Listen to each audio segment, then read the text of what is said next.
Après l'échec de la navette Columbia, qui a provoqué 7 morts, 7 astronautes américains, il y a eu une crise extrêmement profonde à la NASA sur l'avenir des vols habités.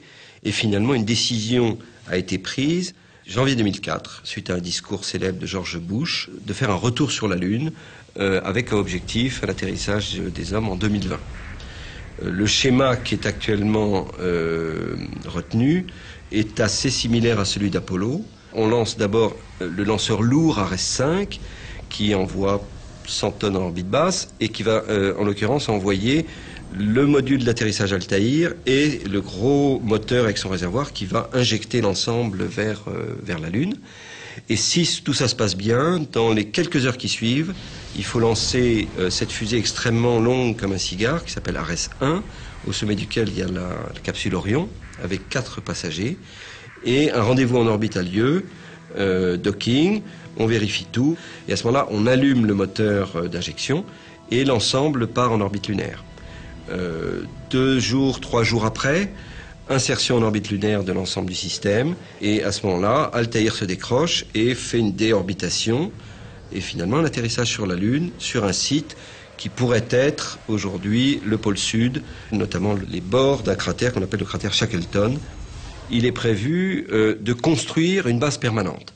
Et construire une base permanente va prendre probablement 4 ou 5 ans, avec des successions de missions fréquentes, pour amener successivement des modules d'habitation, des rovers pressurisés de transport, des centrales électriques. Ensuite, quand la base sera construite, on peut tout à fait concevoir que les astronautes vont effectivement travailler à des fins scientifiques, déployer par exemple des stations géophysiques dans lesquelles il y aurait un sismomètre, des mesures de flux de chaleur, le sismomètre étant un instrument qui permet de mesurer les tremblements de Lune et donc d'étudier la structure interne de la Lune, le diamètre du noyau, l'épaisseur de la croûte, etc.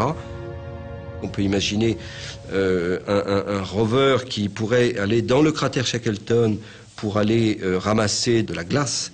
Et cette glace aurait un intérêt d'une part pour la science, mais surtout pour faire vivre les astronautes. Et avec cette eau, on peut l'utiliser éventuellement pour des cultures, mais surtout pour la douche, pour les toilettes, voire même pour l'alimentation. Il suffit de la purifier et ça s'est fait sur Apollo. On peut recycler l'eau sans trop de problèmes. Quand la mission est terminée, les hommes retournent dans le module Altaïr. La partie supérieure du module est allumée et l'ensemble décolle. On fait un rendez-vous avec la partie qui était restée en orbite. Les hommes sont transférés dans ce véhicule de retour et le moteur est rallumé et on peut repartir directement vers la Terre. Et ensuite, des parachutes vont s'ouvrir et on va très probablement se poser tout simplement sur un continent. L'intérêt étant que l'infrastructure au sol est beaucoup simplifiée et on réduit les coûts en arrivant à poser des astronautes sur le sol.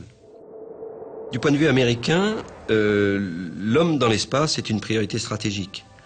Même si nous ne savons pas ce que Barack Obama va décider sur ce programme lunaire, il est très certain que les Américains conserveront des vols habités.